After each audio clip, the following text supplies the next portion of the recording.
Welcome back to VV study. मेरा नाम है संतोष कुमार। आइए आज हम देखेंगे हम एमबीए फर्स्ट सेमेस्टर का सब्जेक्ट है एक managerial economic. MBA first semester का सब्जेक्ट है मैनेजरियल इकोनॉमिक। इसको देख लेते हैं हम।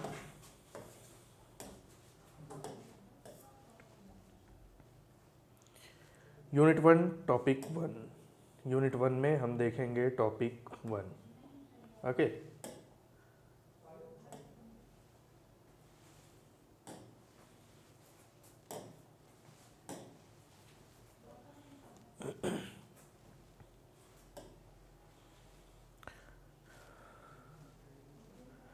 यूनिट 1 टॉपिक 1 क्या है? Managerial economic. इसको समझ लेते हैं।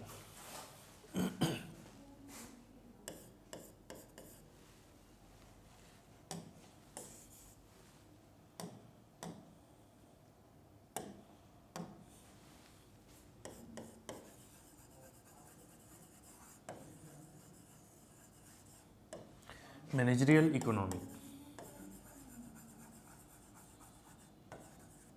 ओके ये आपका सब्जेक्ट है मैनेजरियल इकोनॉमिक। मैनेजरियल इकोनॉमिक को समझने से पहले हम ये समझ लेते हैं कि जो इकोनॉमी है वो कितने भागों में डिवाइडेड है। ठीक, जो इकोनॉमी है सिर्फ वो कितने भागों में डिवाइड है? Two main parts. इसके टू मेन पार्ट्स कौन कौन से हैं? पहला मेन पार्ट है माइक्रो इकोनॉमी, माइक्रो इकोनॉमिक्स। इसका दूसरा पार्ट है मैक्रो इकोनॉमी, मैक्रो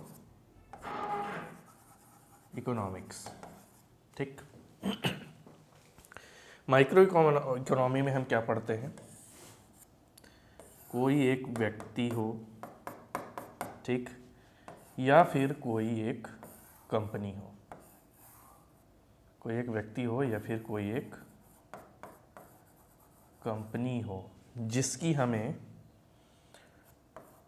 उस कंपनी की profit, loss, GDP, income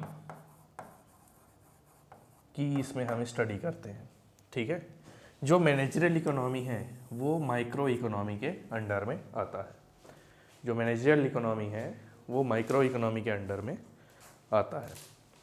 okay इसके बाद देख लेते हैं मैक्रो इकोनॉमी। मैक्रो इकोनॉमी का मतलब क्या होता है? इसमें हम किस चीज़ की स्टडी करते हैं? एनी कंट्री, किसी कंट्री की कोई प्रॉब्लम सॉल्व करनी हो, किसी कंट्री की कोई प्रॉब्लम जैसे कि जीडीपी, ओके, इन्फ्लेशन, महंगाई, ओके, नेशनल इनकम,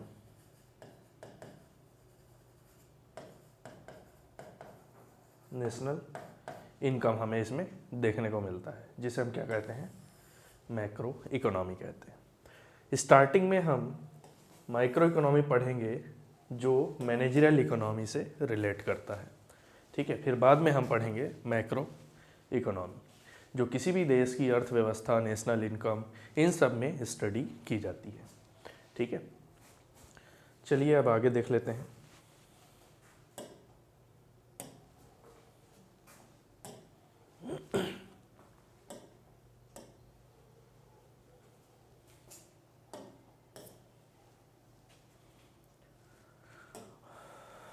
आप इस चीज़ को ध्यान से देखेंगे, इस चीज़ को ध्यान से देखेंगे तो आपको यहाँ पर MANAGER, मैनेजर, जब आप MBA कंप्लीट कर लेते हैं तो आप एक कंपनी के क्या बन जाते हो? मैनेजरियल इकोनॉमिक्स बन जाते हो। ठीक, जो कंपनी की प्रॉफिट, लॉस, जीडीपी, मतलब वहाँ पर जो भी प्रॉफिट एंड लॉस होता है आप उस पर ध्यान देने लगते हो। ठीक है, इसको हम डिटेल में देख लेते हैं। मैनेजरियल इकोनॉमिक जो है, अगर आपसे डेफिनेशन पूछा जाएगा तो आप क्या लिखेंगे?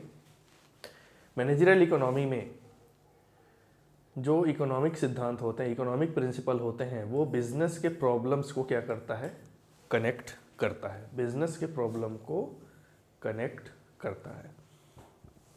आसान भाषा में कहें तो किसी मैनेजर को डेली अगर डिसीजन लेना हो, किसी मैनेजर को यहाँ पर डेली कोई डिसीजन लेना हो, जैसे कि क्या डिसीजन, व्हाट टू प्रोड्यूस, क्या उत्पादन करना है, ठीक, उस उत्पादन हुए प्रोडक्ट पर क्या प्राइस सेट करना है, ठीक, वेयर टू इन्वेस्ट मनी, और उस कंपनी को चलाने के लिए जो पैसा इन्वेस्ट होगा तो वो कहाँ पर इन्वेस्ट करना है, ठीक है। तो इसका रोल क्या होता है इकोनॉमी में, रोल ऑफ इकोनॉमिक रूल्स, कि जो मैनेजरल इकोनॉमिक्स, जो मैनेजर होता है वो क्या करता है, लॉजिक एंड डेटा का यूज़ करके बेटर डिसीजन लेने में उसको हेल्प मिलता है, ठीक है, बेटर डिसीजन लेने में हेल्प मिलता है। यहाँ पर अंदाज़ा लगाने वाला कोई सिस्टम नहीं होता, यहाँ पर अंदाज़ा नहीं लगाया जाता, जो लॉजिक होता है, जो डेटा होता है, उसकी मदद से यहाँ पर मैनेजर जो है वो सही डिसीज़न ले पाता है किसी कंपनी के लिए, ओके। और ये किस टाइप से काम करता है, यह एक ब्रिज की तरह है जो थ्योरी और प्रैक्टिकल बिजनेस के बीच में ब्रिज का काम करता है। जैसे आपने यहाँ पर देखा, मेरे इकोनॉमिक प्रिंसिपल क्या है, थ्योरी है, ठीक, और ये क्या है, बिजनेस, इनको कनेक्ट करता है और ये आपस में क्या ब्रिज की तरह काम करते हैं, इन दोनों को कनेक्ट करके रखता है, वही क्या है, मैनेजरियल इकोनॉमी है, ओके। चलिए आगे चलते हैं। नेचर, मैनेजरियल इकोनॉमी का नेचर क्या कहता है, बिजनेस में किताबी नियम का यूज़ करना, बिजनेस में किताबी नियम का यूज़ करना। इसका नेचर देख लेते हैं। जब आपसे पूछा जाए मैनेजरियल इकोनॉमी का नेचर क्या है तो आपको ये लिखना है, नॉट जस्ट रीडिंग, मतलब किताबों में बिजनेस में किताबी नियम का यूज़ करना, ठीक है। ये सिर्फ पढ़ने के लिए नहीं है बल्कि इसको अप्लाई करने के लिए है, यह पढ़ने के लिए नहीं है, इसको अप्लाई करने के लिए है, ठीक है। इसमें किस चीज़ का मिक्सचर है, साइंस एंड आर्ट का मिक्सचर है, जिसे हम क्या कहते हैं, नेचर कहते हैं, ओके। मैनेजरियल इकोनॉमी का नेचर कहते हैं, ओके। प्रैग्मेटिक देख लेते हैं, ignore economic principle with no business use, जिसका बिजनेस में कोई यूज़ नहीं है उसको इकोनॉमी क्या कर देती है, इकोनॉमिक प्रिंसिपल को रिप्लेस कर देता है, इग्नोर कर देता है, उसका बिजनेस में कोई काम नहीं होता तो जो किताबी नियम है उसको रिप्लेस कर देता है, ठीक। फोकस ऑनली, किस में फोकस करते हैं, only profit making and cost reduction, ठीक, ज़्यादा से ज़्यादा प्रॉफिट बनाना और खर्चे को कम से कम करना, ये किसका काम है, नेचर का काम है, जो बिजनेस में किताबी नियम को अप्लाई करने को कहता है, ठीक है। और इससे हमें डिसीजन लेने में भी हेल्प मिलता है, राइट टाइम पर राइट डिसीजन लेने में हेल्प मिलता है, okay.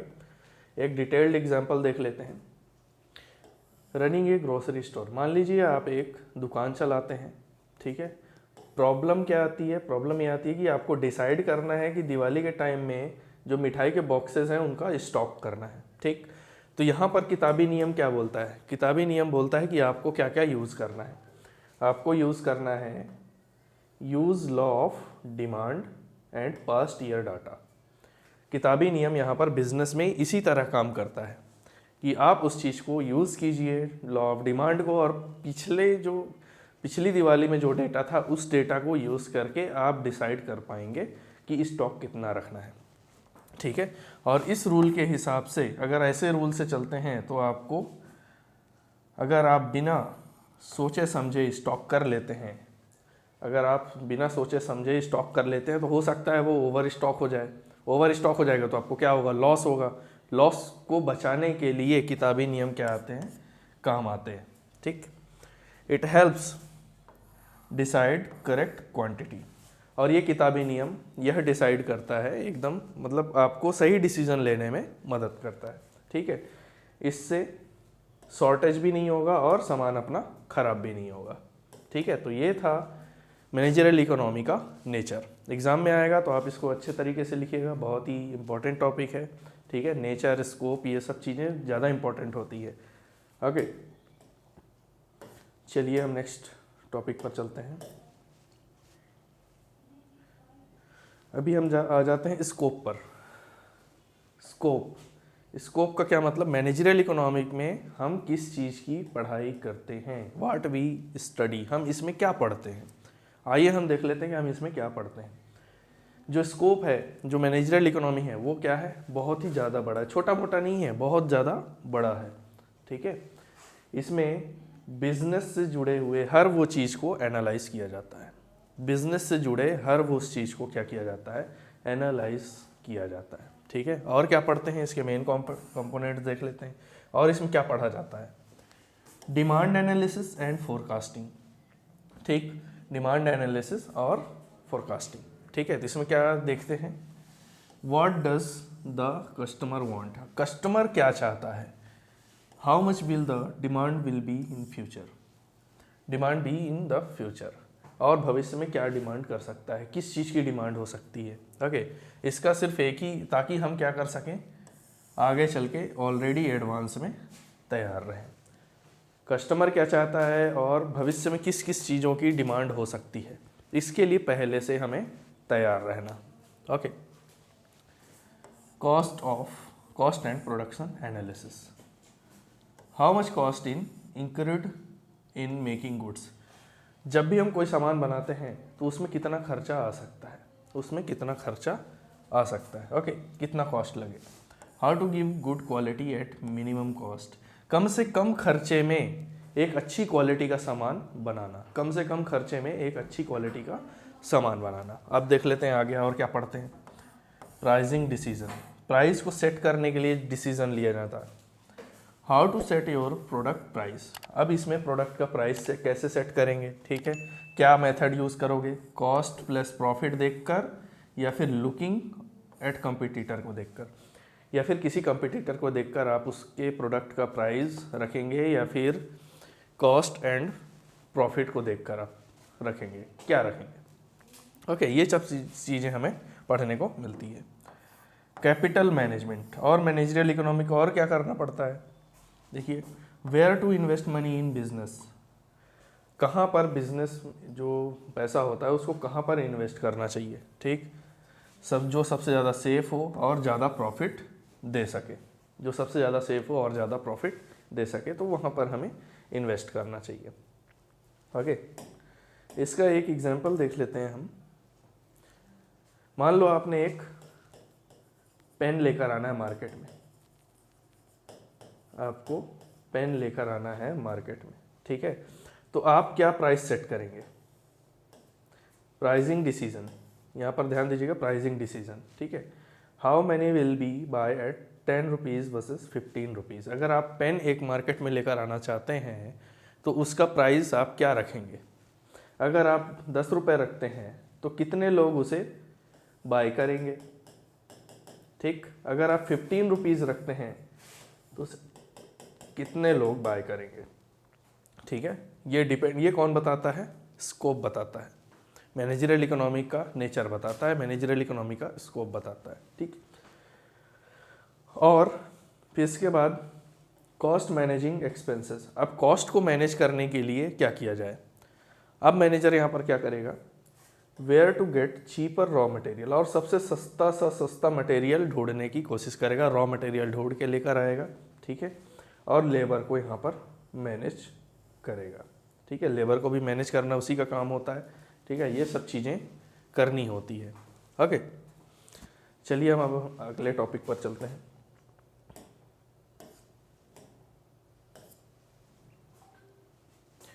Managerial analysis, managerial analysis का वन एक्स्ट्रा, मतलब एक एक्स्ट्रा का गणितीय सिद्धांत, एक गणितीय सिद्धांत। मार्जिनल एनालिसिस का मतलब होता है कि एक एक्स्ट्रा यूनिट, क्या होता है? एक एक्स्ट्रा यूनिट। आइए देख लेते हैं।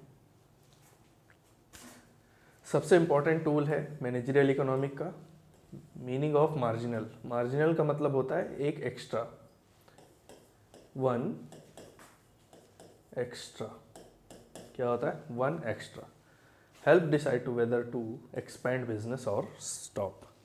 यह मार्जिनल एनालिसिस क्या करता है, यह डिसाइड करने में मदद करता है कि आपको बिजनेस आगे बढ़ाना चाहिए या फिर वहीं पर रुक जाना चाहिए। ओके, की कंपोनेंट देख लेते हैं। मार्जिनल कॉस्ट क्या होता है, cost to make 1 more unit, उसे हम क्या कहते हैं, मार्जिनल कॉस्ट कहते हैं। एक एक्स्ट्रा यूनिट बनाने में जो कॉस्ट आती है उसे हम मार्जिनल कॉस्ट कहते हैं। ओके, मार्जिनल रेवेन्यू क्या है, money received from selling that 1 unit, एक यूनिट बेचने के बाद जो पैसा मिलता है उसे हम क्या कहते हैं, मार्जिनल रेवेन्यू कहते हैं। रूल क्या है इसका, अगर आप एक्स्ट्रा सेलिंग मतलब एक्स्ट्रा यूनिट आप बेचते हैं, एक्स्ट्रा यूनिट बेचते हैं और जो पैसा आता है और जो कॉस्ट लगा, कॉस्ट से अगर जाता है, जैसे कि कॉस्ट हमने बनाया कितने में, मान लो एक हमने पेन बनाया, ठीक है, पेन बनाया कितने में, 30 रुपये में, और उसे जब हम बेच रहे हैं 35 में, उसे जब हम बेच रहे हैं 35 में, तो हमें क्या हो रहा है, यहाँ पर प्रॉफिट हो रहा है। तो हमें क्या करते रहना चाहिए, प्रोडक्ट को बनाते रहना चाहिए, ठीक है, यहाँ पर हमें नहीं रुकना है। अगर यहाँ पर कॉस्ट आती है 35 और वो बिक रहा है 30 में, तो हमें यहाँ पर रुक जाना चाहिए, हमें आगे नहीं बढ़ना चाहिए, ठीक है। तो मार्जिनल एनालिसिस यही चीज़ बताता है। ओके, चलिए इसका एक डिटेल्ड एग्जांपल देख लेते हैं। मान लो एक 10 समोसे बनाए आपने यहाँ पर 10 समोसे बनाए, ठीक, 10 समोसे बनाए और बन के वो तैयार है मार्केट में बिकने के लिए, और आपको यहाँ पर डिसाइड करना है कि 11वां भी बनाना चाहिए या नहीं बनाना चाहिए। आपको ये डिसाइड करना है कि 11वां यहाँ पर बनाना चाहिए या फिर नहीं बनाना चाहिए। ओके, जब आप 11वां बनाएंगे और यहाँ पर देखेंगे कि ऑयल कितना लग रहा है, पोटैटो, लेबर कितना लग रहा है, अगर इनका जो कॉस्ट है, मार्जिनल कॉस्ट है, अगर 8 रुपये आता है, ठीक, और जब ये मार्केट में बिकने जाएगा तो कितने का बिकेगा, 15 रुपये में बिकेगा, ठीक है। अब यहाँ पर साफ साफ दिख रहा है 7 रुपये का प्रॉफिट हो रहा है, साफ साफ दिख रहा है 7 रुपये का यहाँ पर प्रॉफिट हो रहा है। तो हम डिसीजन ले लेते हैं क्या, कि चलो एक एक्स्ट्रा यूनिट, हमें एक्स्ट्रा समोसा बनाना चाहिए, जो 10 बना हुआ था 11वां भी बनाना चाहिए। तो यहाँ पर ये था सिनेरियो ए का और ये था सिनेरियो बी का, ठीक है। सिनेरियो बी में क्या होता है, मान लो हम ऑयल यूज़ करते हैं, पोटैटो यूज़ करते हैं, लेबर भी यूज़ करते हैं, ठीक है, और उसको बनाने के बाद जब एक्स्ट्रा यूनिट बनाते हैं तो वो कितने का बन जाता है, 16 रुपये का बन जाता है, और मार्केट में वो कितने का बिकेगा, 15 रुपये का बिकेगा, ठीक। हाँ, ये रिजल्ट क्या निकल के आया, यहाँ पर 1 रुपये हमारा लॉस हो रहा है, क्यों, क्योंकि बनाने में 16 रुपये लग रहा है और मार्केट में बिक रहा है 15 रुपये। तो यहाँ पर क्या डिसीज़न लेंगे, यहाँ पर हम ये डिसीज़न लेंगे कि अब इस प्रोडक्ट को नहीं बनाना है, ये एक्स्ट्रा यूनिट हमें नहीं बनाना है। उसी तरह मैनेजर भी यूज़ करता है इन सिद्धांतों को, ताकि वो डिसाइड कर सके कि आगे क्या करना है। ओके, ठीक है। अब यहाँ पर हम देखते हैं क्या सीखने को मिला। Do not look at total profit, हमें यहाँ पर टोटल प्रॉफिट नहीं देखना है, हमें यहाँ पर टोटल प्रॉफिट नहीं देखना है, जबकि अगले स्टेप में बढ़ने के लिए हमें प्रॉफिट और लॉस दोनों को ध्यान में रखते हुए एक एक्स्ट्रा यूनिट बनाना है। ओके,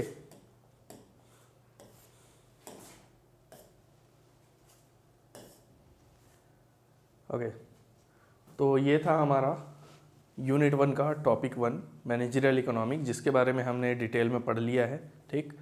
तो अब आई होप आपको ये वीडियो समझ में आया होगा, तो इसे लाइक कीजिए, शेयर कीजिए और बेल आइकन को प्रेस कीजिए, सब्सक्राइब कीजिए, ठीक है, ताकि आपके पास आने वाले जितने भी वीडियोज़ हैं, लेटेस्ट अपडेट हैं, वो सब आपको ईजिली मिल जाए। Thank you so much.